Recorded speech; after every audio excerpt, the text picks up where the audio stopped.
Bismillahirrahmanirrahim. Assalamu alaikum wa rahmatullahi wa barakatuh. Ibrahim Mukasage manya gange tuli ku Extra Digest mugoba nsonga tusinzidde Kampala mu ggwanga Uganda lunako lwaleero negatiddwako baganda bange banyinange bawangalira mitala wa mayanja mu America era nga emu ku nsonga etuleese wano kwe kutunulira obulamu bw'abana Uganda mu diaspora bate kisingira ddala obukulu yenteekateeka gye balimu ey'okulonda abakulembeze ku mitendera egy'enjawulo mu kisanja ekiddako that is UNAA era nga omu kubo yeesimbyewo ate abalala baze okumuwagira nabo okulaba nga batereeza obukulembeze. Of course abawangalira emitala w'amayanja bano be basookerako in case of anything nti waliwo obwetaavu oba waliwo embeera y'essanyu oba obuzibu, so tuleeta abantu bano ne tunyumyamukko nabo ne tulaba kitambula kitya, mbeera eri etya era balina nteekateeka ki. Nja kutandikira ku side wano waliwo omukyala twanyumyamukko naye emboozi sometime back era nga byetoololera wamu ku bannayuganda mu diaspora nga kwotadde n'ekibiina kye eky'abaana abalina autism. Ate omukyalo bamuyita Nalongo Susan, omwami oli ye Patrick Ogwanga yeesimbyewo ku bwa president bwa UNAA ajja kuba atunnyonnyola ebisingawo. Waliwo mwanyinange omulungi bamuyita Sylvia tunyumiza naye ebiseera bingi nnyo ku mitendera egy'enjawulo, emboozi zikwata ku bintu bingi nnyo. Ate waliwo mulangira Alexander muzzukulu wa Chwa, muzzukulu wa Ssekabaka Chwa gwe tuli naye be bantu be tulina olunaku olwaleero. We tunaaviira wano of course nga kitegeerekese nga batanyiza n'ensonga buli kimu wano ne wali twegatteko mu mboozi yaffe olunaku olwaleero. Of course alina kyawabula oba okuteesa osobola okutuwandikira wansi awo mu comment. Tetutunuulira nnyo baagala kutyoboola enteekateeka zaabo abaagala okutyoboola abagenyi be tuba tuleese. Tulina program nammwe gye tuli mu bakolera mu maaso awo nga tukuyita n'ojja n'otyoboola abantu because gwe kyoba osobola, naye nga kati twagala be tukubaganya nabo ebirowoozo ku lwa diaspora ennungi ewangaliramu bannayuganda nga tutambula bumu. Nja kutandikira ku ludda luno nsabe Nalongo obuze ku balungi abatulaba obatolere n'essalaamu eya saidi yammwe.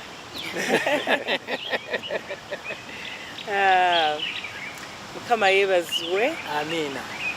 Nsanyuse nnyo okuba nga nkomyewo wano ku Ibra Show. Amanya agange nga bwe babagambye Susan Nalongo Gakwavu nga ndi president w'Abannayuganda mu California era nga nsanyuse nnyo okubeera wamu nammwe omulundi ogwokubiri era nga neetegese okunyumyamu nammwe byonna bye mwetaaga okuwayamu ensanyuso balaba. Tweyanzege Mwami Patrick nkwanirizaako ku show. Welcome to the show. Nsaba obuuze ku balungi abatulaba. Yes. Thank you everyone who has tuned in to the Ibra K show. For this show, it's a great show. Ibra is one of the few who does a great job on social media. Thank you so much. Yes. My name is Patrick Ogwang. I'm based out in Dallas, Texas. I've been in America for 22 years. Nagendayo to play basketball. Nali nzanyira Falcons one. Oh, that professionally. Okay. And to get America, Atlanta, for basketball trials. And I've been there for 22 years, like I mentioned before. I love business. I'm a father. I'm also a leader in the community in Dallas. Mr. Patrick, okyali ku trials tezinnagwa. Nedde byaggwawo. I'm just kidding. Yes. Yes. So I ended up in Dallas, Texas. Era nagenda America $10 kyokka. Ze wava nazo wane Kampala. Wali ozikyusiza oba zaali mu $? Zaali mu $. era nensasula tiketi ya okuva Atlanta ogenda Savannah nensigazayo $13. $13 zokka zewasigaza. yeah. Kale story tujja jimaliza olulala naye nsanyuse nnyo okubeera wano. Thank you. I'm very excited to be here. Yeah. I've been a 2-time vice president for the Dallas community. That's good. And the president of the Dallas community 2013. The last time we hosted the UNAA convention in Dallas. Yeah. I was the president of that community, and I was also the director for I was also in charge, the lead for entertainment at the time. So I'm pleased to be here and to continue pushing the vision for a united diaspora. In 2019, I pursued the office of president for UNAA, and so I'm coming back again this time to try it. Okay. Sylvia, tukwanizako ku show nsaba obuze ku balungi abatulaba. Yanziza Ibra okutukyaza wano ku mukutu gwo ne ttiimu yo mwebale nnyo emirimu emirungi gye mukolera eggwanga. Abawuliriza amannya gange nze Sylvia Kakyo nviira Oregon. I'm the publicity secretary for Toro American Association, TAA, as well as the publicity secretary for North Pacific, that is PANUA. And okuba wano ndiko as I'm not representing those two I have mentioned, but I'm here as an individual. Yes. Yes. So buli kirowoozo ekiva Chicho. kyange sekinoomu neyanziza nnyo. Mulangira Alexander muzzukulu wa Ssekabaka Chwa nkwanirizaako ku show. Gwe mulundi gwange okusosa okusisinkana naye nga mbadde nkuwulira nsaba obuuze ku balungi abatulaba. Abalungi abatulaba, abaana ba Buganda mwenna gye muli, Sebo Ibra nange nsanyuse nnyo okulaba ku mukutu gwaffe guno extra digest mugoba nsonga nno ozigoba. Mbadde ndi fanuwo badde nkugoberera. Amannya gange nze Omulangira Alexander Simbwa, nzaalibwa Omulangira Daniel Rogers Kiggala, nonnono yaffe onansonyiwa okkirizibwa. Nzaalibwa Omulangira Daniel Rogers Kiggala, wena yatuseererako ali mu Masirawo e Kasubi awo awummulidde. Ndi muzzukulu wa Ssekabaka Daudi Chwa, ye kabaka gwenvaamu. Ndi muzzukulu wa Ssekabaka Mwanga ne Ssekabaka Muteesa Asooka ne bakabaka bonna abakulembera Obuganda buno. Ndi wa mukisa okuba ne bannange, mpozi ekyenjawulo ku nze siwangalira mu America naye nga mpangaliddeko mu diaspora. Nina ntuula ku mutala Hull City e Bungereza, era omukyala n'abaana mbatumiddeko gye bali. Mpozi waffe taba mukyala abamuzaana kasatu atuzaalira ku baana abamuzaana. So ndi musanyufu nga ndi ne bannange wano bannamikago. Nja kwongera obbongo okubannyonnyola ensonga lwaki tuli wano. Tweyanza nnyo tweyanzege, tuli ku extra digest mugoba nsonga. Tukola ne Dushimez UK store ku Arena Mall Ensambya. Baleese products z'abasajja, engoye z'abasajja ezakabi beekwate mu kimu kitambule bulungi. Babayise ba Dushimez UK store ku Arena Mall Ensambya. Ate nga bo aba Roast Coffee Academy Fish Round Data wali e Dubai batendeka ba baristas, era nga nkugamba nti jangu bakutendeka mu kimu kitambule bulungi nnyo. Nenajja nankumbi wano ku Stera tuyinawo ettabi okulya na kyakya aba Advent ojja okubanga otusanga. Tugenda kutandika ne mukyala Susan ne Nalongo. Lwe twasembayo okubeera naawe twanyumyamu emboozi yali mpanvu nnyo nga tutunulira ebintu ebiri mu diaspora n'ebigenda mu maaso ku bukulembeze. Abantu b'e California bali batya? First things first, b'okulembera oba b'otwala? Neyanziza nnyo Ibra, abantu b'e California balungi. Tukyatambulira wamu. Ate Mukama atuwadde omukisa omulala ne tugendako ne ku neighbor waffe e Arizona Abannayuganda abasinga gye bakolera business kati. So okubeera nti tuli wamu actually kiri kweyongera nti obumu buli mu kulaakulana kuba kati luli abantu abasinga babeeranga awo emirimu nga gitutawaanyaamu. Kya mukisa nnyo eri ffe ng'Abannayuganda okubanga tuyina bizinesi zaffe kati. Abantu abasinga babadde nga tukola paycheck. But right now I'm very, very proud of what all the Ugandans are getting into owning a business, being a CEO. Kwegamba wekiba kituyamba nti n'ekonomi ya Uganda tuba tugisupportinga ate ku level endala. So tuli bulungi, obukulembeze bukyaliwo. Nsuubira okuba nga mu June tugenda kulonda era nga maliriza emyaka gyange 4 gye mbadde nga ndi president wa California naye era nga ngenda mu mirimu emirala. Togenda kuddamu kwesimbawo? Sigenda kuddamu kwesimbawo. Constitution bwegamba oba wakooye actually oba pressure y'amaanyi oba bye wali onoonya wabifunye. Actually nze nkyasobola okuddamu n'enkulembera kuba nze obukulembeze bwange bwe mmanyi siyina kubeera ddala na title, especially when it comes to the community work. Community work is part of us. It's what we do every day. It's voluntary work. No one pays us. So ne bwe naaba nvuddewo nja kusigala mu kito ekyo ekyokumobilizinga Bannayuganda, ekyokubayamba nga bwe mbadde mbayamba, ekyokubeera mu bumu ne tukolaganira wamu. Yo constitution egamba etya ku kyokuddamu okwesimbawo? Osobola okwesimbawo emyaka gyonna gy'oyagala, emirundi gyonna gy'oyagala. Okay, kale tweyanza nnyo tweyanzege.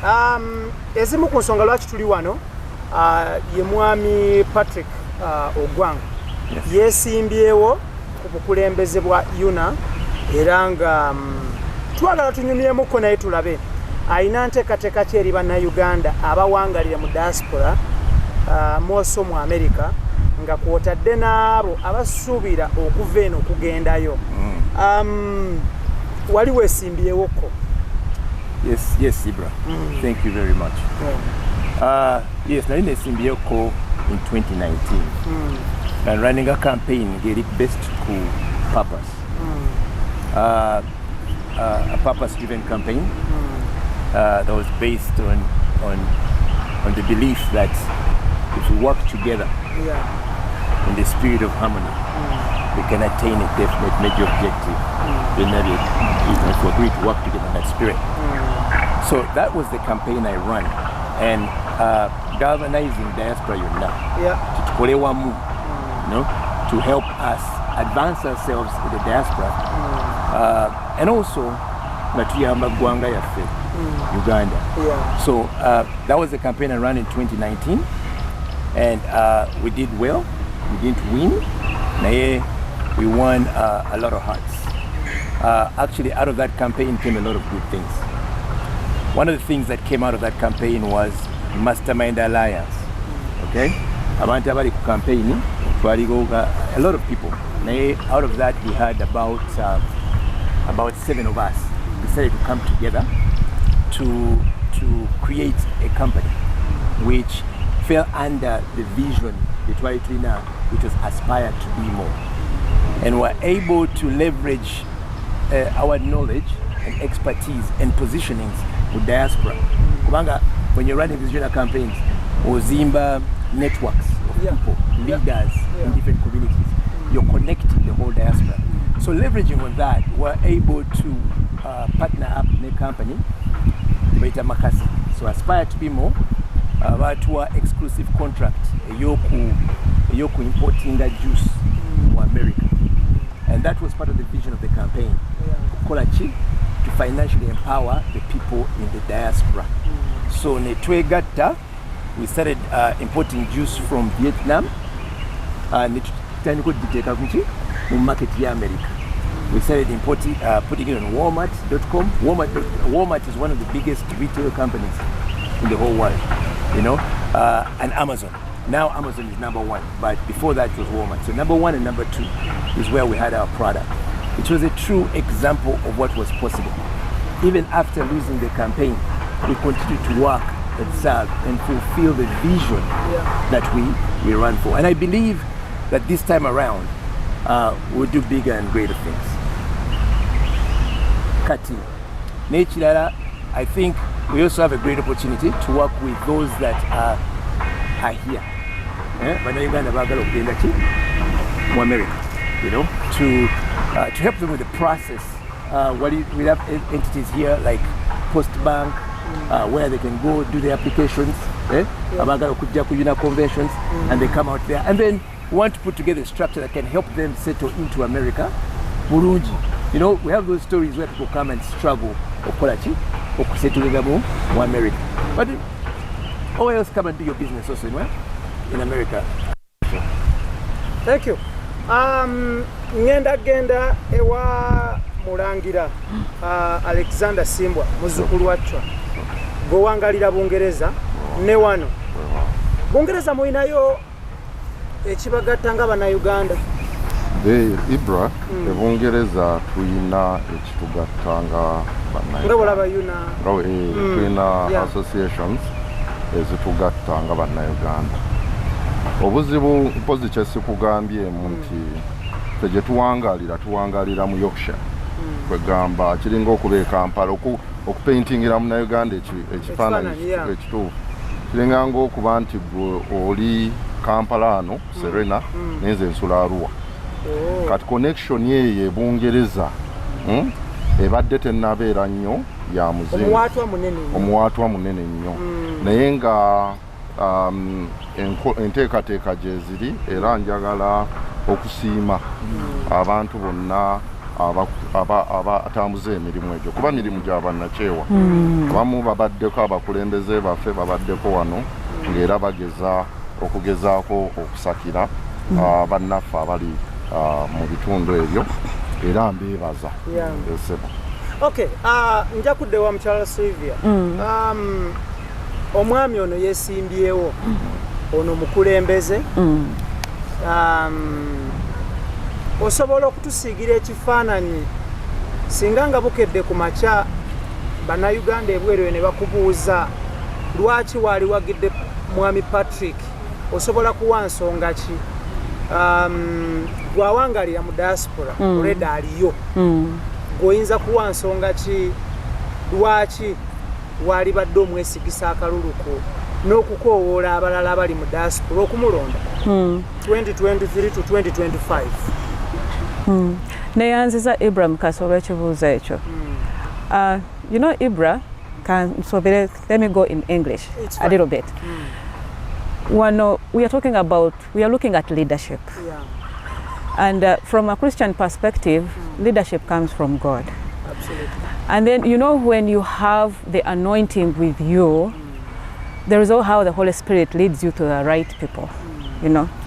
Katinze, from there, as a Christian, as somebody who has been in the leadership, actually I used to be the United Nations Global Youth Ambassador, covering 90 countries. So I know, I have an experience, actually at my younger age, I have an experience of who a good leader is, or who an action-oriented leader is. So, going back to your question, Lwachi supporting Mwami Ogwang. I have known Ogwang, I think now coming to 3 years, or even 4 years. And from the time I met Ogwang, twasinkana ku UNAA, but again, nga bwolaba tuli mukutujja abana Uganda.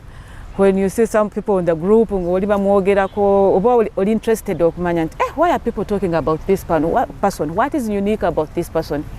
So this is what was happening with Patrick Ogwang. Ngolaba apushinga emirimu gy'abana Uganda, apushinga zino products z'abadde ayogerako, and he's a uniter, uniting abantu. You know, towulira nti olutalo oluvudde eno oluvudde eri. So, and that is me. I like somebody who gets people together. And yensonga nene nnyo erese nendeeta ki nempagira ogwang, because ne mu manifesto ye there is unity. Ibra tubeera bana Uganda mu diaspora, yes, but we are from different cultures. Tuli wano ne Prince Simbwa. I'm from Fort Portal, that is Toro Kingdom. He's from Lira. Susan is from... This alone, without unity, tetwandibadde wano fembi. So the fact that he's frontiering the unity in the diaspora is what really aspired me to come out and support him. Okay. Yeah. Njagala tutunuulire bwe twali tukola naawe interview wayogera ku challenges ezibaddewo mu diaspora about accountability. Byebimu ku bintu ebisinze okuleeta ebitundu ebimu kulaakulana ennyo oba ebimu obutakulaakulana. Ekintu accountability, ekintu obwerufu, ekintu obwesimbu, obwerufu, embalirira kiba kikulu nnyo mu nkulaakulana y'ekitundu, oba kiba kikulu nnyo mu kitundu okukwebeera ne kitakulaakulanirako ddala. Nga nzirewo omukyalo ono mu kulaba okukwo olowooza point ya accountability yatereera mu diaspora eri mu bibiina by'Abannayuganda, without mentioning people's names, blah blah blah blah. Tutunulira ekigambo kye bayita accountability oba embalirira. It doesn't matter how much the money was sent, but ekisinga obukulu twafuna embalirira y'akasente ako mu butono bwako ba mu nnyingi zaabo, nga tutunulire ekyembalirira kyo kyatereera. Thank you, Ibrake Mukasa. Ekintu ekyo kikulu nnyo ekyembalirira, era lwakuba nti toli ku mikutu gyaffe naye abantu bakyogerako nnyo kubanga they are concerned. You know, whether it's small money oba big money, wateekwa okubeerawo embalirira. Kati embalirira eyo bwe batezze wewagenda okubeera obuzibu obungi. Tulemeddwa okutegeera Abannayuganda nti buli kintu kyonna kye tukola kirina okubeera n'embalirira. Embalirira bwe bateriiwo abantu bakoowa ebintu bya bulijjo. N'ogenda mu UNAA omwaka gumu embalirira teriiyo, ogwokubiri embalirira teriiyo, ogwokusatu embalirira teriiyo. Kati n'osanga nti abantu banyigirizibwa nnyo okuba nti okusapootinga ekibiina kya UNAA. Era okoze bulungi okwogera ku kintu ky'embalirira kubanga kye kintu ekireetedde abantu okulwanagana ennyo okuba nti bakooye UNAA, baagala UNAA empya. Baagala UNAA empya kubanga embalirira eno erina okubeera mu buli kintu. Nga muganda wange bw'agambye nti obukulembeze buno si just title. Obukulembeze bulina okugenda n'ebikolwa. Ebikolwa ebyo birimu embalirira.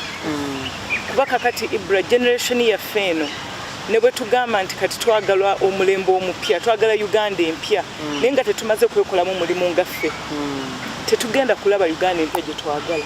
So ebintu ebyo byonna birina okutandikira mu ffe, ne tubeera abantu ab'amazima, ne tubeera abantu abakola ebyo bye twogera, ne tubeera abantu abatambulira mu bintu bye twogera, ne tubeera example y'abaana baffe be tuzadde, ne tubeera example ya the new generation, the young Uganda, the new Uganda.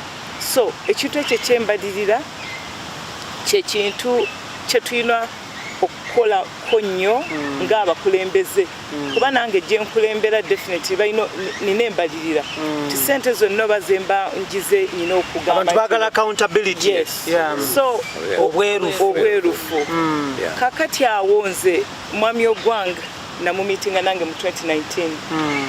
Nali simumanyi naye nze mwalimu abakulembeze abalala abaali beesimbyewo. Ne bwe nawulira vision ye ne ngamba, you know what, as a true leader, because yes, I call myself a true leader, I can't follow what I don't know. I will follow what I feel in my spirit. Okay? So nkakasa nti eno time tumuwagire nnyo tukyuse narrative eri mu UNA tukyuse obukulembeze buno bulinga obwensikirano ono avuddeko ateekako ono onaavuddeko kati tewabeerawo mulamwa olaba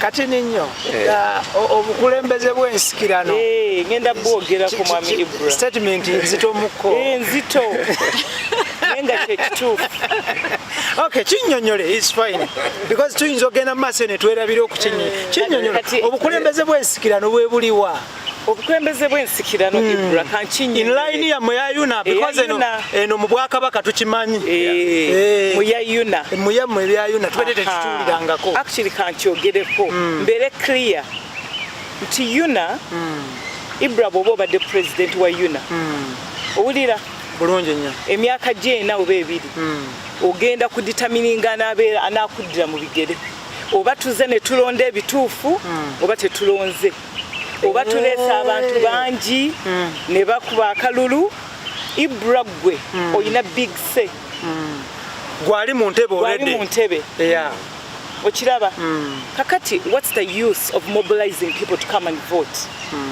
and pay the membership when you know that you Ibra already omanyi president agenda okudda mu bigere byo okitegeera awo nawo waliwo obuzibu nti abantu batandise okubanga tebakyayagala genda mu UNA kulonda kubanga temuli mu kipya kigenda kuvaayo twagala okulaba ku bakulembeze abapya twagala okulaba ku bakulembeze abantu be balonze so si gwe nga kinomo ne click yo ba group yo okiraba so kati twagalira ddala okuba nti tufuna abantu abapya batuwa omukisa thank you batuwa omukisa abantu balonde okay ngenda kuddira kansoke ngendeko ewa mwami Patrick ebintu bibiri wano twogera ku accountability tonatuuka mu office naye before accountability njagala tutunuulire enteekateeka y'akalulu n'okulonda because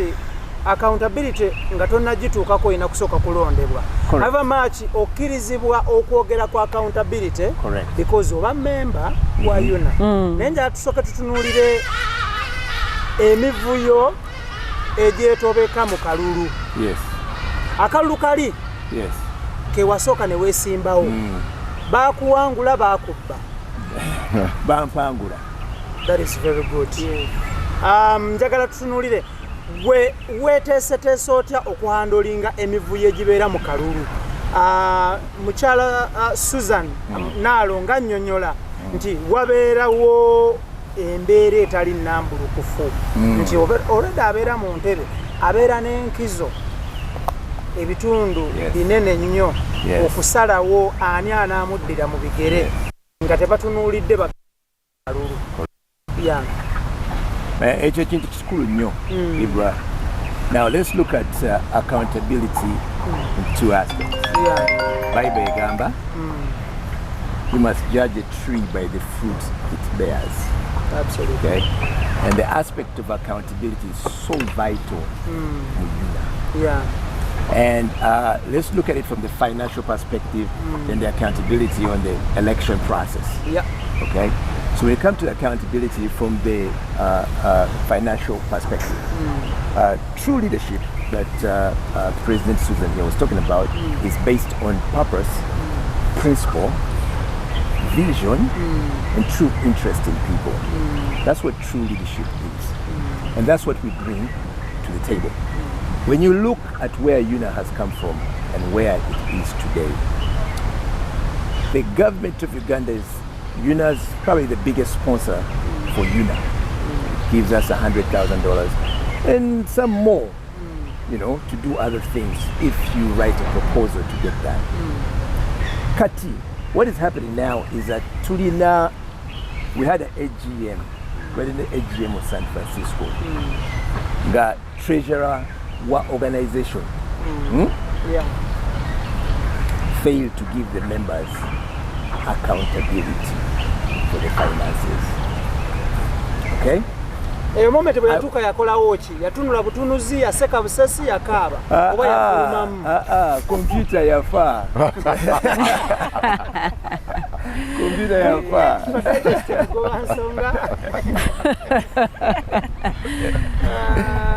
Yeah. Okay. Of course, point jetuliko akati ya bwerufu na bulambulukufu. Eranga atunokoleddeyo scenario Yes. Ya annual general meeting je balimu omubeera okunnyonnyola abayingidde n'abafulumye ensaasanya embalirira nebe batuuseeko nebe balemereddwa. So bwe mwatuuka ku point y'embalirira oba ey'obwerufu oba accountability computer nefa twaliyo ne ba teachers ba professor mu room who made statements got doctor Boston n'agamba I have taught finance for 25 years and I have never ever experienced this before. Omuntu to fail to give you what's coming in, what's going out, and what the balance is. Yes. It's that simple. But we didn't get that. So we want to bring clarity in our leadership. It's important that we are able to account to the members, our sponsors, what we're using these finances for. Now, one of the proposals that we have in our campaign is that we are going to offer UNAA members free boat cruises and free fast dinners in our conventions. Why? That is if ngo tuse Montero. Yes. Okay, inshallah. Why? Because the money is there. The money is there. If we can account for the money, if we can show the true value of where the money is going, you will find out that actually there's more than enough money to cater for all the members to have a free boat cruise and free fast dinner ku Friday. And that is what I'm pledging to the members. Mwami Patrick, omuntu amajja kugamba nti ebintu by'obwerere biba bizibu okukontrolinga abantu. Nti buli lwogamba nti ekintu kya bwerere kugamba abantu babeera nagalaale. Like you cannot control people. So UNAA has a membership. You have to pay to qualify to be a member. Okay? Those take number one priority. Because what UNAA does is makes an offer to the public. Wosasula zino dola atano, you become a member of the organization. Okay? First qualification. That's first qualification, which gives you a right to vote and to make decisions on the side of the organization. UNAA Joraba, it is a people's organization. It is not for the executive. It is not for the council. It is for the people. That is how it is structured. So on our campaign to move to unite the diaspora, one of our biggest agenda and our campaign theme is to bring UNAA back to the people. Thank you. Mulangira Simbwa. So, tutunulire obwerufu kintu kyangu nnyo ng'okyogera kati okuteeka mu nkola kirema. Tulina obuzibu buli bumu nti abantu ebimu ku bintu bye twemulugunyako e Kampala nti abakulembeze baffe bakenuzi e Uganda wano balyake naawe okimanyi n'abalungi abali mu kutulaba abakulembeze baffe bakenuzi ate balyake okuviira ddala ku LC ne mu family abantu balyake njagala gwotuwe endabayo n'endowoozayo nti lwaki omuntu yalivudde e Uganda gye tulaba nti obukenuzi bungi n'agenda mu nsi ze tulowooza nti zinnaggwedda nga bali ku zero tolerance to corruption n'asigala ng'omuntu akyenyumiririza mu bukenuzi n'obulyake. Ibra neyanziza omanyi nazzi kuno Buganda wano nga batugamba nnyo okwetegereza ekintu kye bayita amaka. Ennaku zino oyinza osanga omukyala ng'ayonsa omwana we naye nga ku ssimu gyali mu kkuba ng'ayonsa ya bukenuzi ng'alina gwakulumpanya oba gwayisa oba bakola enteekateeka z'okkumpanya. kati gwe saasira omwana ono gwe bayonsa okiraba ayonka ki kakati okuddamu ekibuuzo ekyo Obuganda buno bwateekebwa bulungi naye ekitukoze obubi twaziddamu embeera z'abalabe abatuteekamu emitima emikyamu kubaffe obukwenuzi nazzi kuno twabusootingiranga wa mu maka ewaka ffe tukuze ne bajjajja baffe njawo tunemera jjajjange omukyala mugerwa ensambi awo yankuza naye abanga mwegendereza nnyo ebintu byakola nga tulaba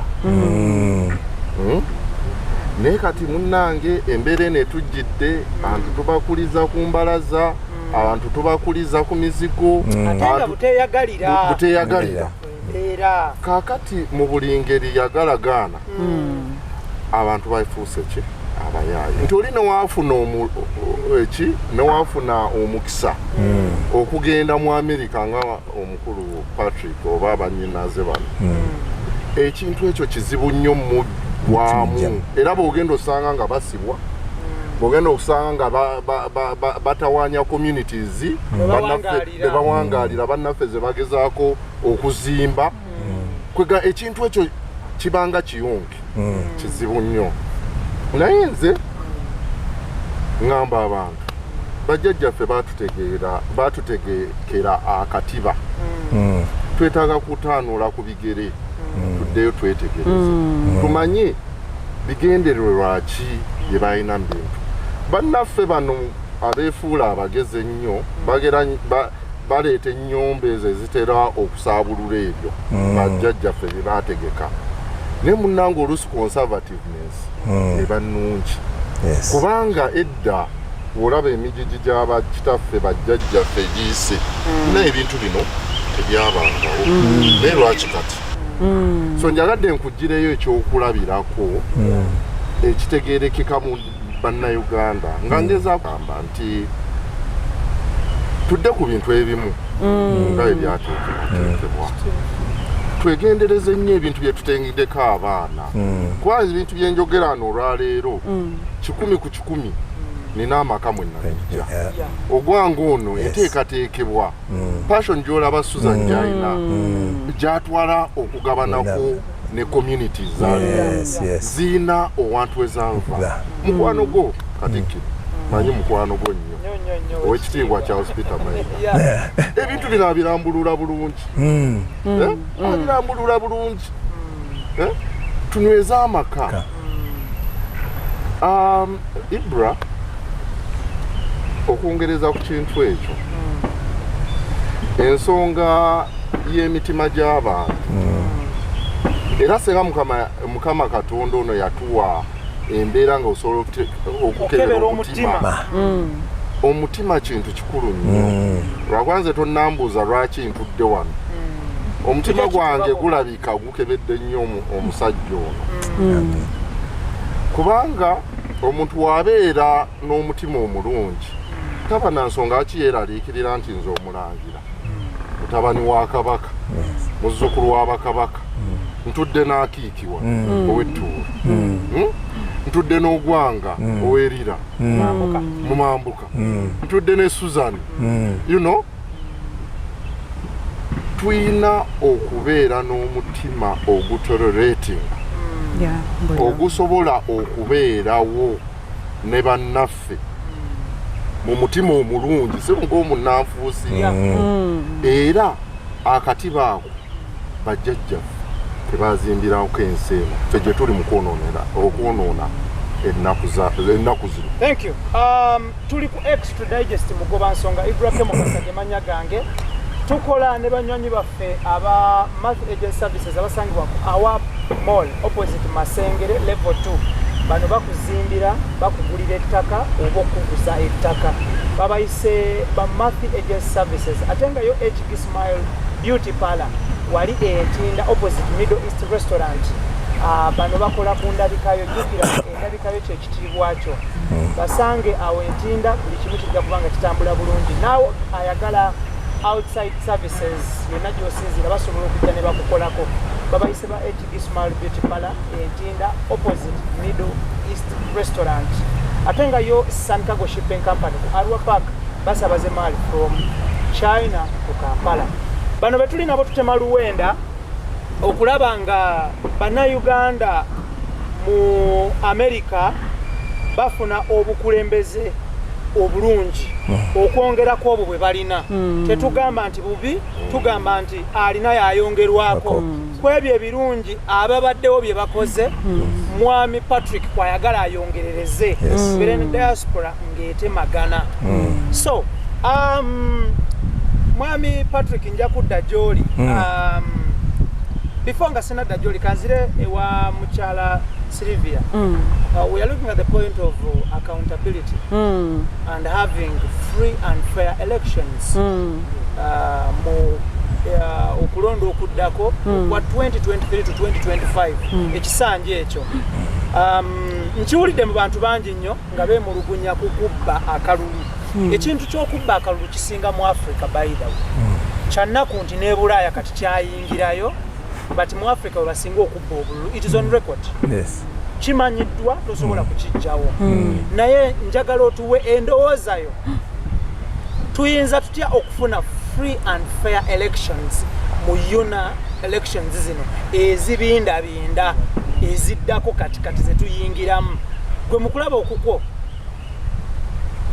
Well, thank you so much Ibra.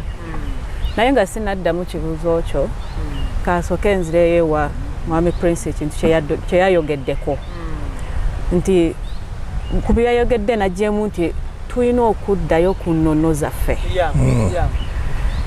The fact that nti tugenze tuteeka emabega ennono zaffe kyovula tulina zino issues even in our communities and the societies and the families. Lwakuba nti tugenze twewala ennono zaffe ate ne tukopa ziri ezitali zaffe nti n'amaka gaffe goonoonese.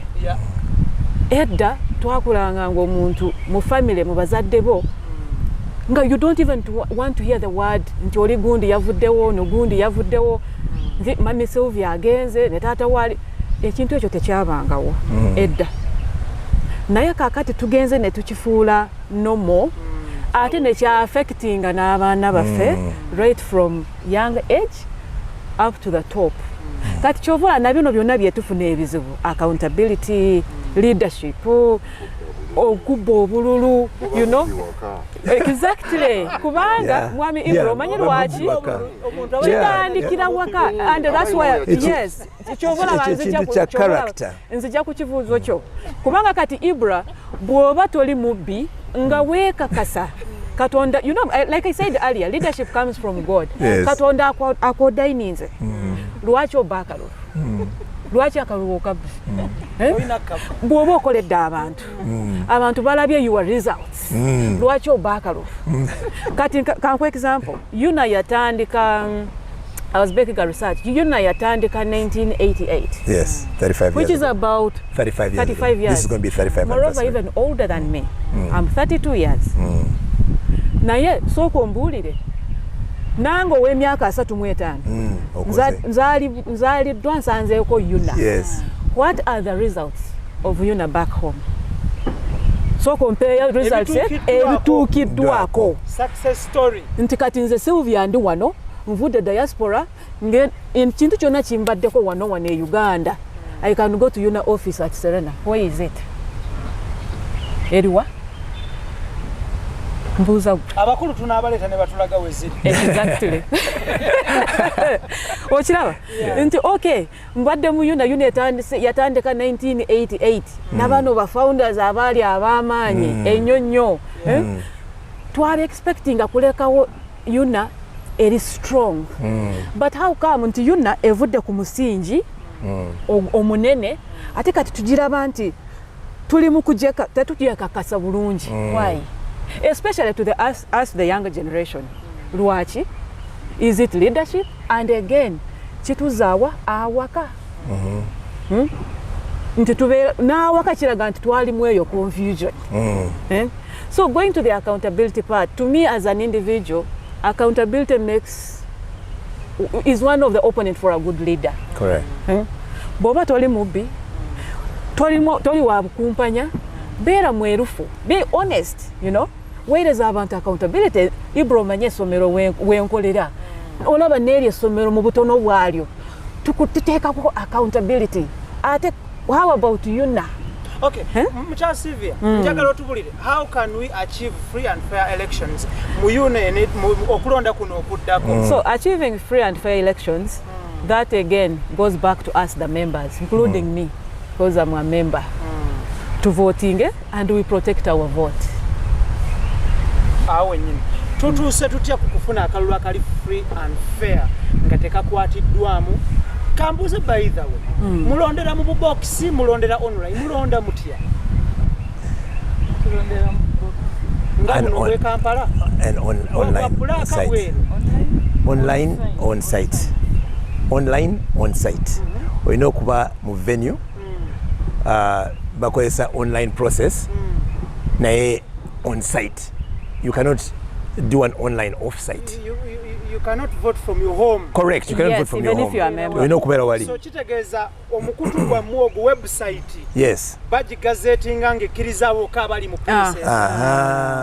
Yeah, be baina access. Yes. So kati you want to change that.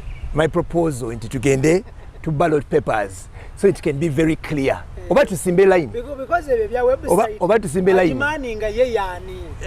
Ye position yebeera ki? Yakubwako na ekalulu. Njagala like mutunnyonnyole. Yes. One, njagala kubuuza era gwe mwennyini mu Patrick. Njagala otunnyonnyole. Ani addukanya website eyo oba poto kwe mulondera? Yes. Ye yani in terms of akolangani sibuuza mannya ge. Yes. Yakolangani. Naye akubwako kalulu oba mwateekawo omuntu wammwe paka kufa. So basically the way it works, it's the subcontract company, okay? Electoral body system. This is how they have done it before, okay? The subcontract company, so after the election, someone casts the ballot, it kept in a database of site. Kati access, who gets access to that database is the most important question. Oyaba chairperson wa EC. Kati, we want to make sure that even if you went through that process, it's not only one person who's seeing those those results, because it defies the meaning, the free and fair election process, if there's only one person that is seeing the results that are coming out. Okay? Nature, which I want to talk about accountability, let me shift a little bit, is the way UNAA is structured. We have, of course, the president, vice president, the treasurer, ne secretary. Kati, the reason why this election is so controversial in a way, and because there's an issue of a conflict of interest. Issue of conflict of interest arising anti this current sitting secretary of our organization, UNAA, has also now decided to run for president of UNAA. He's the same person who receives registration and memberships of people. That means voter register, I know, so he's seeing everyone who's registering to what? To vote, which gives him an added advantage.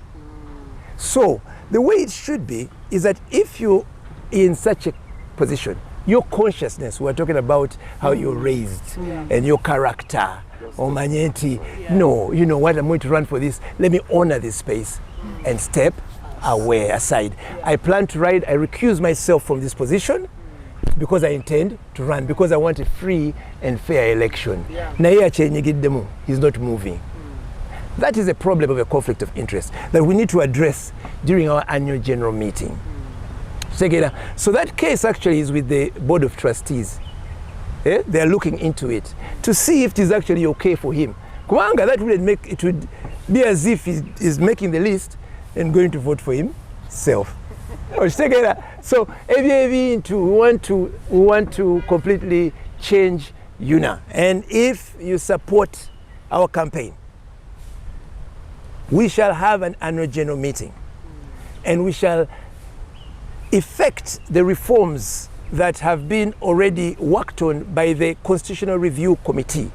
Okay? Very good reforms that the organization needs. But because of political reasons and selfish interests, okay, these reforms have not been passed.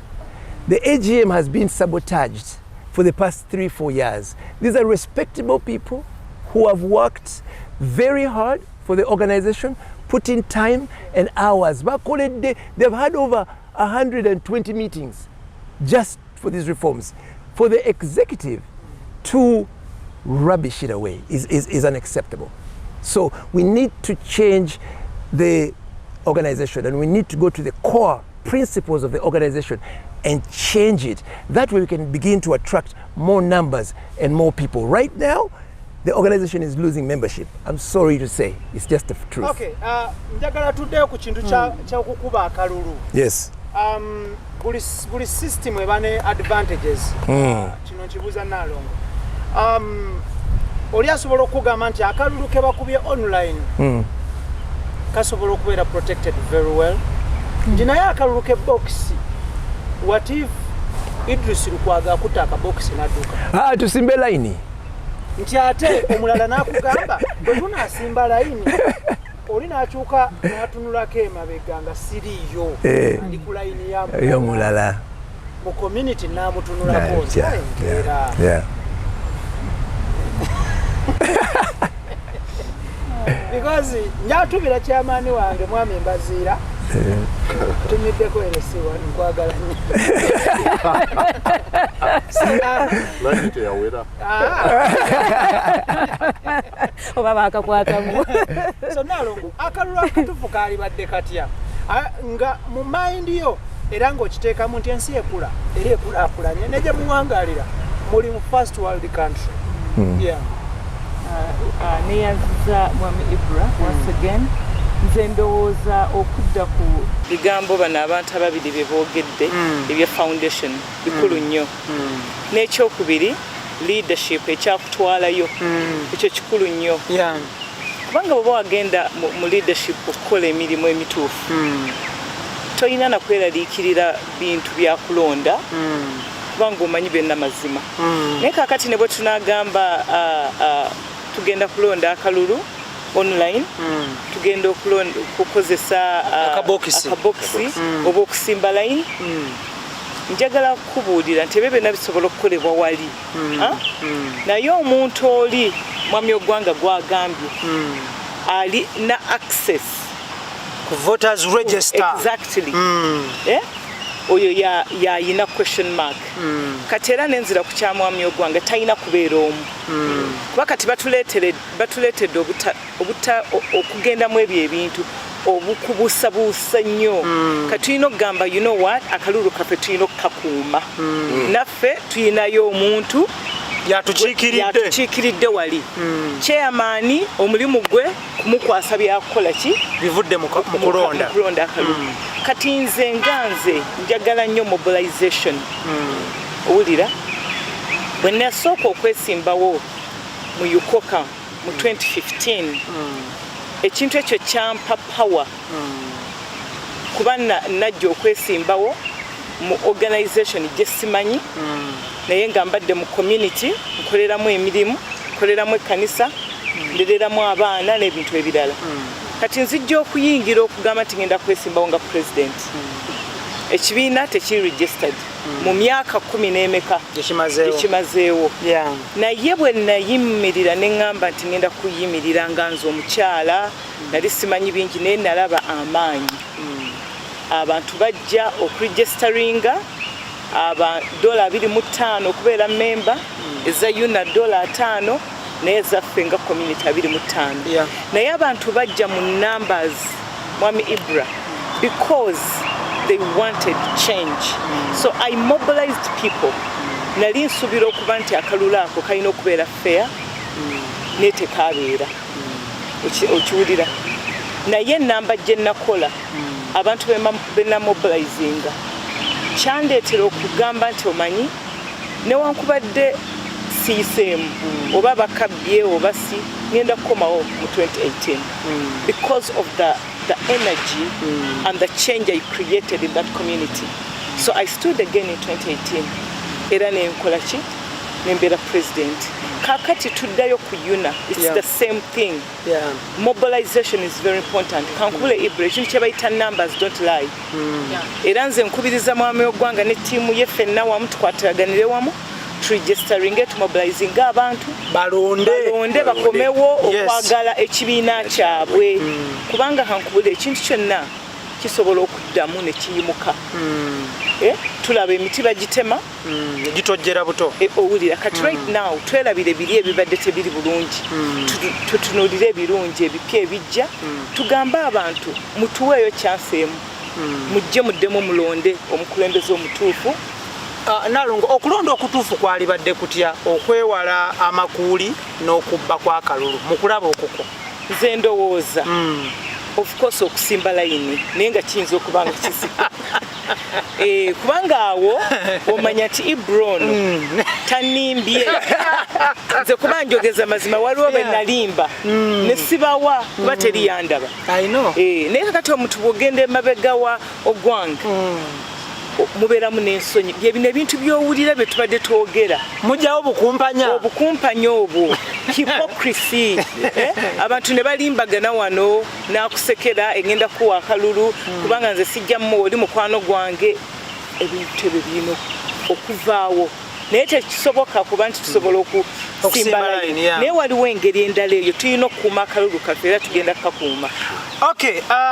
Omwami gwe bayise Charles Muvawala oyo kyali wange ate blood wange ajja kuba vice president gwa UNAA. Nsaba bannayuganda abalonda ngamba bannayuganda abalonda mu diaspora mulonde Charles Muvawala kuba vice president. Naawe Muvawala nsaba weeronde twali tufunyeeko sinaali yemu omuntu n'ateeronda nakweronda. So Muvawala nga mpita bannayuganda okulonda naawe ssebo olina okweronda. So bannayuganda mulonde Muvawala, Charles Muvawala, media personality ate musajja wabuvunaanyizibwa, musajja ali straight ali legit. Fe abawangaddeko naye wano ekyaddondo tumumanyi nnyo. Namwe abali mu America mumumanyi musajja ali legit. So Charles Muvawala abantu bakulonde naawe weeronde inshallah 2023 2025. Kati kanjogereko katono mwami Ibra ku Muvawala. Muvawala nze nali simumanyi nnyo naye bwe yaleeta omuzannyo gwe mu California ne tugenda ne tugulaba. Olulala bwe twakyaza n'abagereka ye Boston naliyo ye yali MC nempulira nga musajja mwagadde naye simumanyi.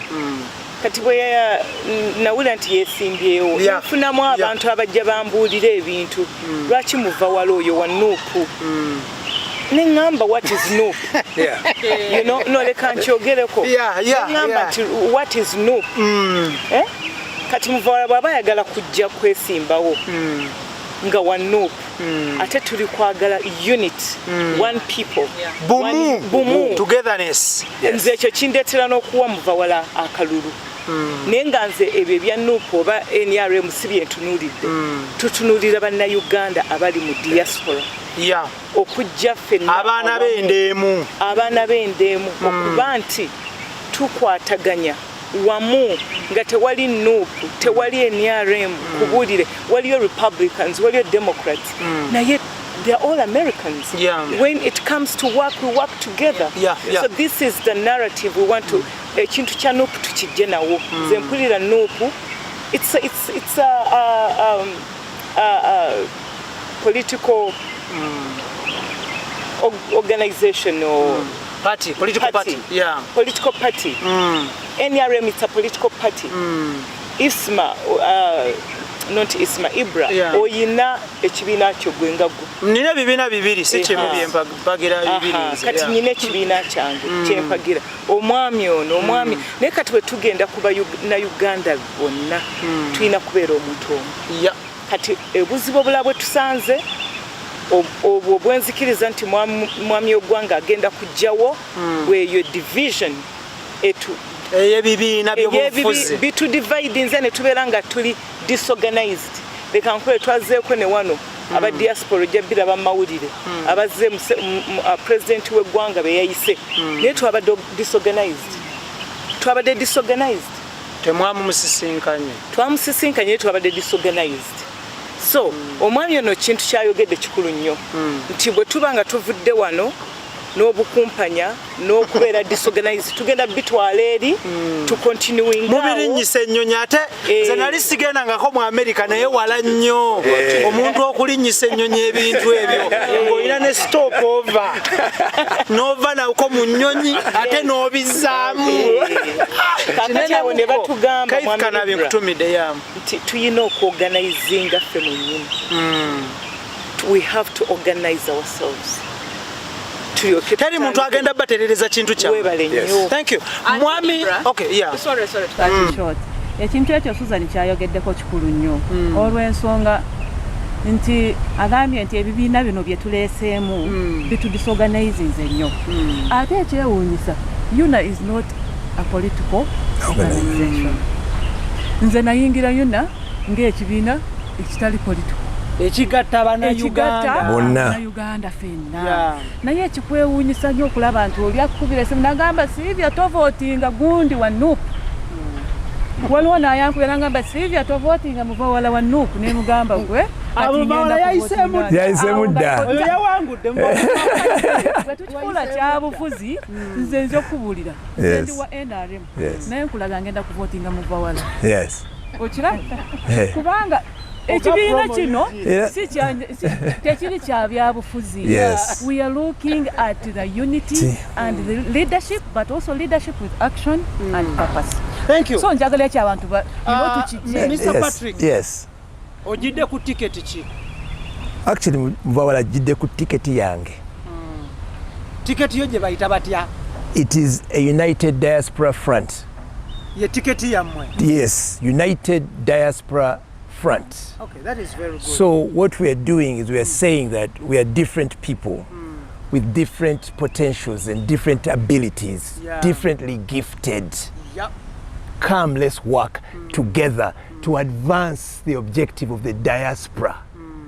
Our number one objective is to promote the diaspora, to be able to leverage the position that we now in diaspora, to become a solution to some of the challenges that we now know. Nemu diaspora. But we have to be willing to work together. That is number one. And we must be willing to work together in the spirit of harmony. Very key. Muvawala approached me in San Francisco. Nangamba, I'm going to be your vice president. Namutunira nangamba, wow. That says a lot about the kind of person that you are. Then I have Sylvia here. She's NRM. She says, I'm going to support you. Why? Because the vision is more than the political parties that you belong to. There is a common unity that we have as people. We are people first. Our challenges and successes are intimately connected. And we must get like-minded people who are willing to advance, who are willing to disrupt this narrative of impossibilities, of tearing each other apart, and begin to work together. I have done that. 11 years ago, I set up an investment group in Dallas. 28 people, putting aside $145 every single month. In 2 years, we had close to $100,000. These are people from different walks of life. Nitandiko kuinvestinga wano Uganda. We came, bought land, tugula amataka, subdivide them, and we sell to people in the diaspora and people here. This is what is possible that we can do if we're willing to work together. You know, so I bring forth a leadership. No, it's sukawo. Yes, no. As a sentezo, if they give it to us, we can appropriate it in the right areas. Okay? We can appropriate it in the right areas. But what's happening right now is unacceptable, because I'll give you an example. the bids to the UNAA contracts are hidden. Bids ezo eza, for example, I'm telling you, I included that straight up. Okay? Ezo bids ezo, they're hidden. So you don't know who is getting paid. That's why you wonder why the financials are being hidden. There are people within that leadership who are benefiting, profiting from this money. It's unacceptable. You know, let the money come, appropriate it in the right order, be fair to people, okay? Like for example, okwata equipment ya music from Dallas, and you take it all the way to San Francisco. It's a mile, like almost 2,000 miles, as if there are no Ugandans there. Tell you, you might be there, but now Uganda, but so to offer that. So that character, to know, we have to get done with that. Okay. Katininyo kansoke ngendeke wa mulangira. Mulangira Simbwa. Muzukulu wa Sekabaka Chwa. Yes. Nze gwe kyenkwetaazo nyinyo lekiri kimu. Mu mbeera eno eriwo yonna. Waliwo abantu abalowooza nti gavumenti eri mu buyinza okukwata emitwalo 10 egya dola negiweereza mu Amerika. Kikyamu nnyo. Nti ate abali eri bye balina okuweereza eno. Omulala n'agamba nti ate ssente ya gavumenti eri mu buyinza essente zeeweereza mu diaspora emitwalo 10 ntono nnyo ku ssente zivaayo okudda wano. Nti ate baali badde bazikubya namu because buli lunaku ssente ziyingira ku app ez'enjawulo, Western Union, MoneyGram, Sendwave n'ebigwa mu kowero. Endowooza yeri ki ku kintu ekyo? Kakati Ibra neyanza. Nze bonna batuufu abalina endowooza mu ngeri zaabwe. Omanyi tewali muntu abeera na kirowoozo nga talina nsonga lwaki. Naye nze ndabayo ebintu eyange nze nga nakuwa ekigezo oba onankolera oba tonkolera either nkutega ssente oba nkujjako ssente. Wopimira omuntu. Abantu mulugunyiza nnyo ku mukulembeze w'eggwanga lino, naye musajja mugezi ng'ayagala okulaba omuntu gw'anaakolagana naye akola ebintu ebyo. Either amuwa ssente bungi bwazo ate nga galina kyo sense ezo sente ziba zize era ne pulezidenti akimanyi oba amwavuwaza. Kaakati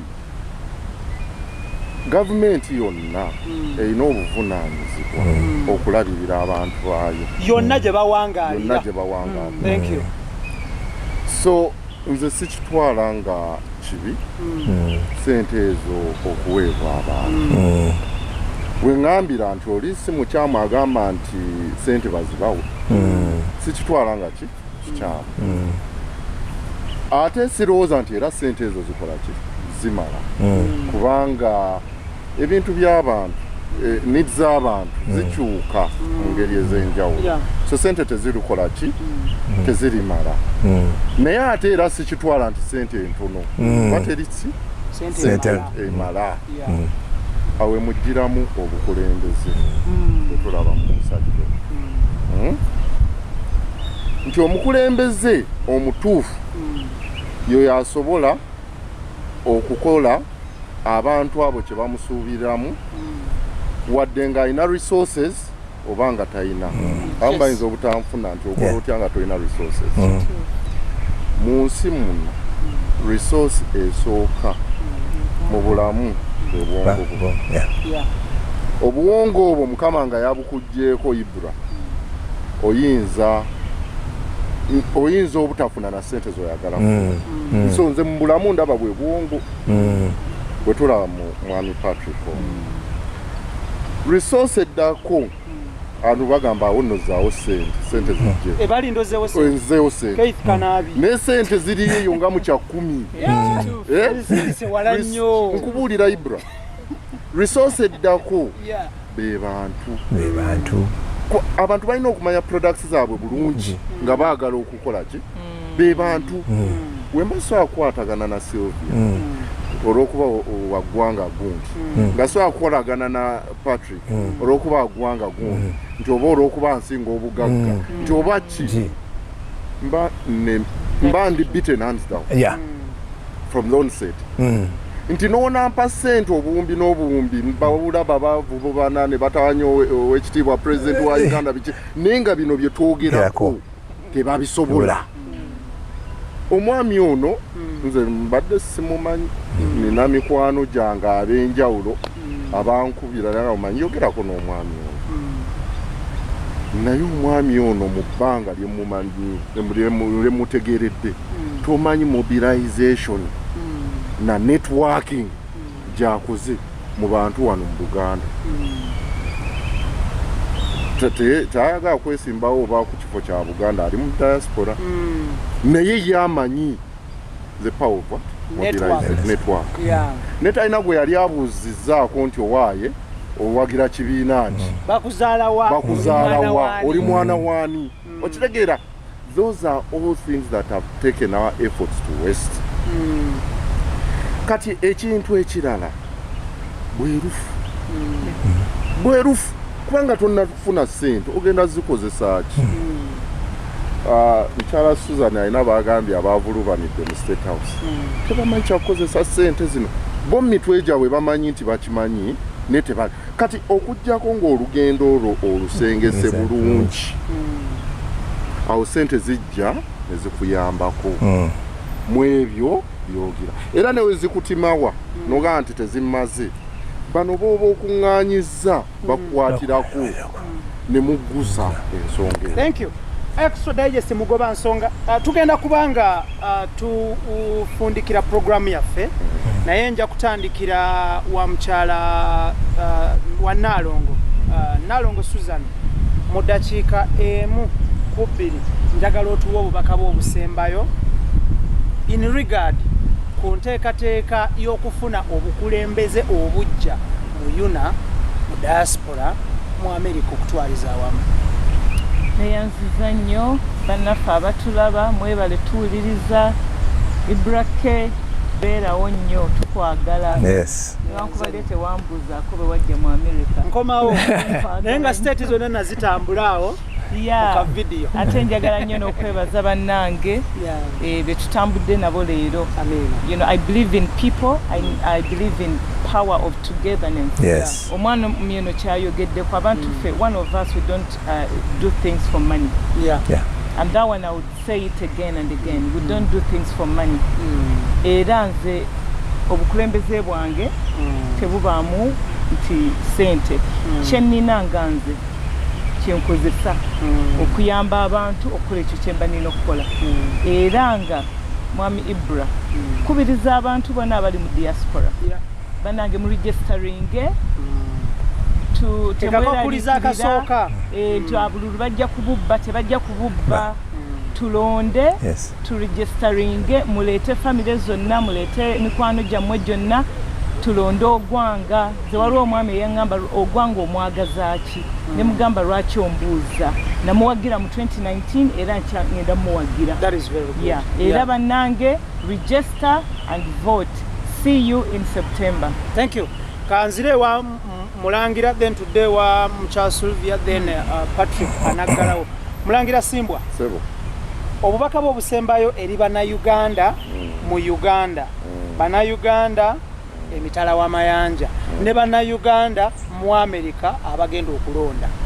Weewaawo neyanzaidwa obubaka bwange eri mmwe bannayuganda mwenna naddala abali mu America omwami ono mmulabire eddala mwami ogwanga olw'ensonga ziringa bbiri ate bino ebintu mbyogerako with authority kubanga ffe tuzaalibwa mu lulyo olulangira kitukakatako okuyambako kitange Ssaabasajja Kabaka ali ku Namulondo y'abajjajjaabe okusaka emikwano emirungi nga tetwawudde mu bantu be nga tetusinzidde ku mawanga ate nga tetusinzidde ku nsimbi oba na buli kimu. So mwami ogwanga ono alina enteekateeka nnungi eri Obuganda abantu baffe Abaganda bangi nnyo abawangaalira mu diaspora. Era ebimu abyogeddeko wano adda byogeddeko ekikwakwayo olw'embeera y'obudde nti abantu baffe abasinga we batuuka okuva kuno basoomoozebwa oluusi ne bafuuka emmomboze eyo. So ayina enteekateeka ennungi mu mbeera eyo. Ekintu ekyokubiri, obukulembeze obw'omu Amerika bulina source. Abakulembeze nze abasinga ab'ebintu nga bino batera nnyo okufokasinga eri naye ne bakola kitono nnyo okumanya source. Kubanga ng'oyagala okumanya ekizibu ky'omunnayuganda ali mu Amerika olina okuclosing ecosystem. Ajja atya, yatuuka atya, yatuukira wa, bizibu ki ebyamujja e Uganda. Kubanga nze nadde njogera n'omwami ono nti tukyalina olugendo olunene ne tuyina n'okugezaako ennyo okulanga abantu baffe tebakiraba nti ogenda e Bulaaya eyo ye only resort oba ye only solution. Tulina obbateerawo embeera ebafuula comfortable wane ewaka kubanga kuno kwe kwabo kwe kwaffe. So ekinjagazza omwami ono nti solutions ze teziri mu Amerika yokka. Owulidde ebyobusuubuzi byakoze ku mitimbagano egy'enjawulo, tuli mu kwogerezeganya tukola tutya partnerships ezo oba emikago egyo okulaba ng'ebintu ebyo biva mu bantu baffe wano bafune ssente titezigenda Malaysia gyayogedde n'ezijja wano. So emikago egyo n'Obwakabaka n'oluli olulangira n'amasaza ga Buganda n'ebitundu ebirala ebya Buganda fezi tulabamu. So abantu baffe abava wano babaddewo batya nga eri gye bagenze ba embracing ennono zaffe. Ebisiyaga obiwulira Ibra si nnono yaffe wano e Buganda nazzi kuno nga tobiwulira. Naye kivudde mu mbeera nti omuntu wava e Kampala wano oba e Buganda wano nja kwogerera Obuganda kuba nina moral authority eboogerera.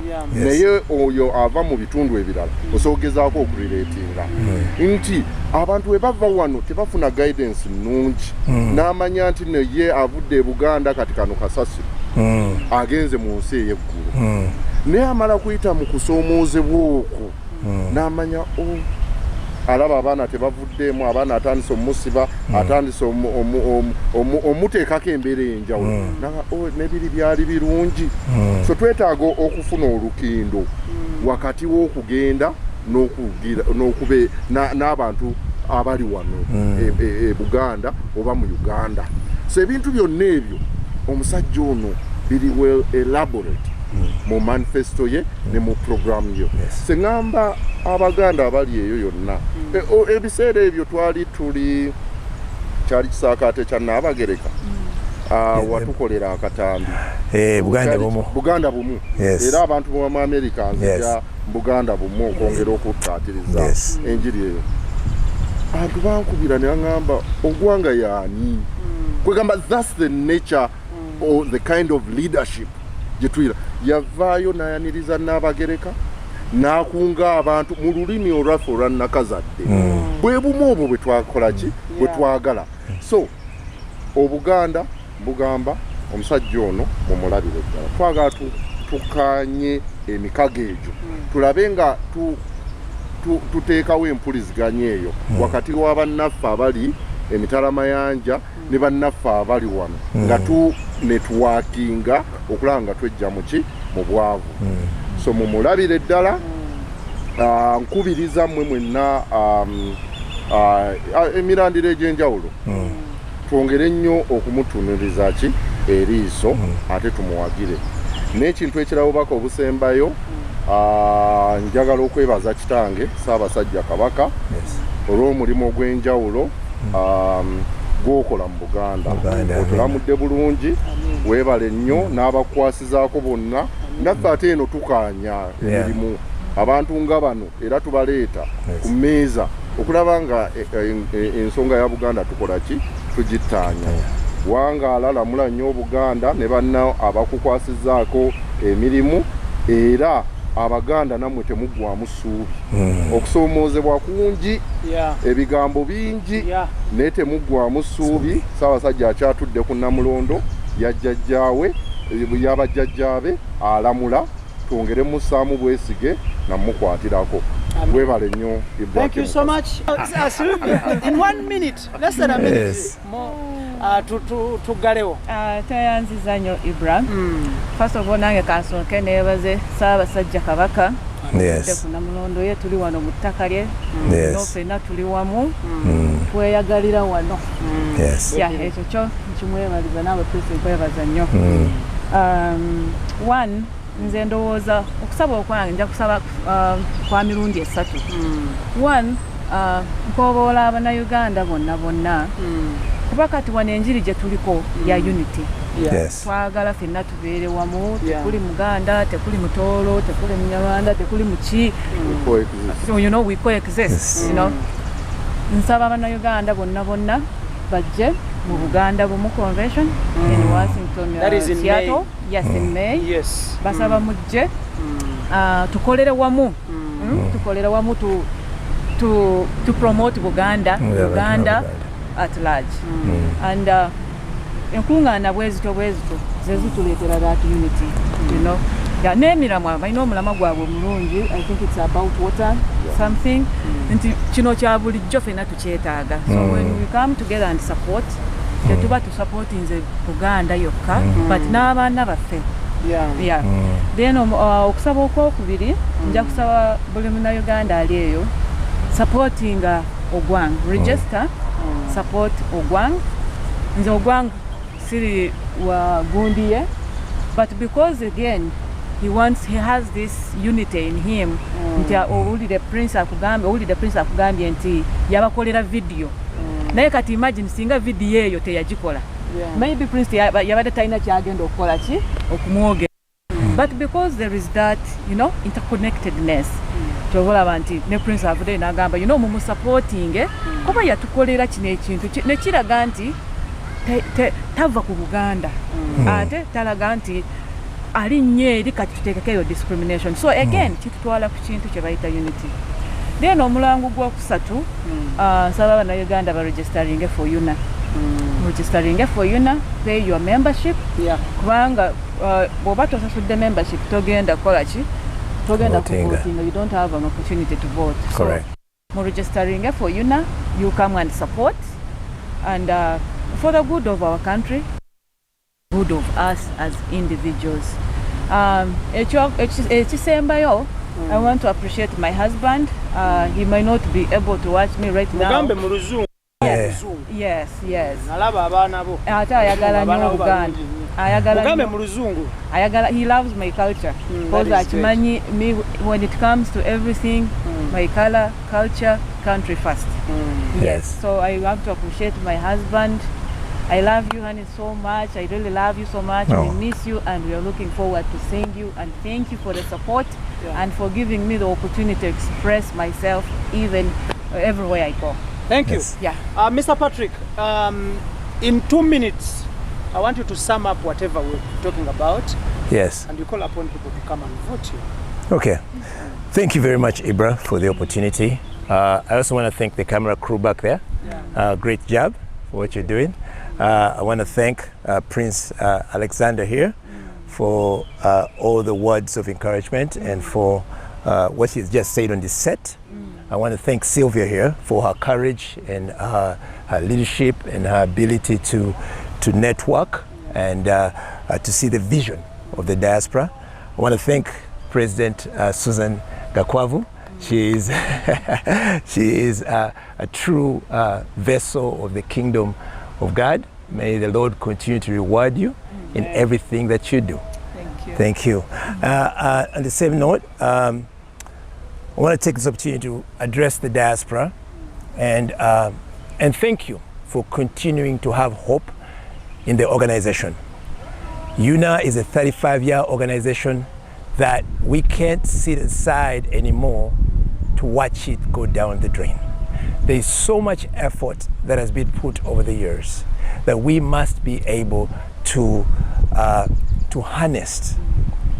UNAA represents the interests of all the people in the diaspora. Right here, let me say this loud and clear. UNAA is not NRM. UNAA is not people power. UNAA is not UPC. UNAA is us, the people in the diaspora, coming together to advance and deal with the challenges and successes and celebrate the successes together. Please join us September 1st to 4th in Dallas, Texas. And remember to vote for the team that is going to bring the true values back into UNAA. On my team, as Vice President, is Mr. Charles Muvawala Bukenya from Boston. So I encourage you to vote for him. The man has a big heart and he has a very powerful story. He's creative and he has impacted our nation positively over the years. Let us support Charles Bukenya Muvawala.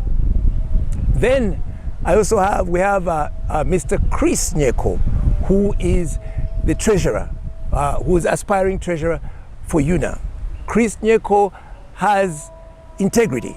He is a man of clarity. He's a straightforward man that can hold the accounts of our organization to a higher standard. We can hold Chris Nyeko accountable. He's a very, very honest man, a true leader in the Dallas community, and we thank him for his contribution, not only here, but also back where he hails from in northern Uganda, Kitgum. Also on the ticket, I want you to vote for Executive Secretary. Executive Secretary is Fiora Abe. Fiora Abe is based out in Houston, Texas. Fiora Abe has served UNAA in several capacities. She was two-time board member of the organization and also secretary of the organization. She was in charge with President Zanda, who brought UNAA to Uganda for the first time. Matter of fact, one of her successes, one of their fights that she fought hard for the diaspora, was to bring dual citizenship. What we are seeing happening now is the effort of Fiora Abe. So vote Fiora Abe as Executive Secretary for the organization to instill the values of our organization, to bring back all those that have left the organization back into the organization. Let's work together to advance the agenda of UNAA. Thank you very much. I would be grateful if you continue to subscribe to our vision to restore hope and togetherness in the diaspora community, and to always continue to aspire to be more. Thank you. Till next time. Okay, thank you so much. Tetugenda kubanga tusukawo olwaleero luno. Njagala bategeeza nti tujja kwongera okufuna abakulu bano tubeere nga tunyumyamu ku nsonga ez'enjawulo ezigatta bannayuganda abawangalira Uganda n'emitala w'amayanja. Ndakwebaza Omulangira Alexander Simbwa, muzzukulu wa Ssekabaka Chwa. Ndakwebaza Mukyala Sulivia. Ndakwebaza Omwami Patrick Ogwang. Ndakwebaza Naalongo Suga. Ndakwebaza Idris Lukwago, Daniel Mugoya, Keith Kanabi ne Tonese Nabulya. Ndakwebaza abavujjirizi baffe Sankago, Roast Coffee Academy, Dushimez UK Store, nebaze HD Smile Beauty Parlor, nebaze aba Math Agent Services. Mwebale nnyo, mwebalire ddala. Nsigadde nze Ibrahim Mukasa, mbaagaliza birungi byereere. Assalamu alaikum wa rahmatullahi wa barakatuh. Mubeere bulungi, mweraba.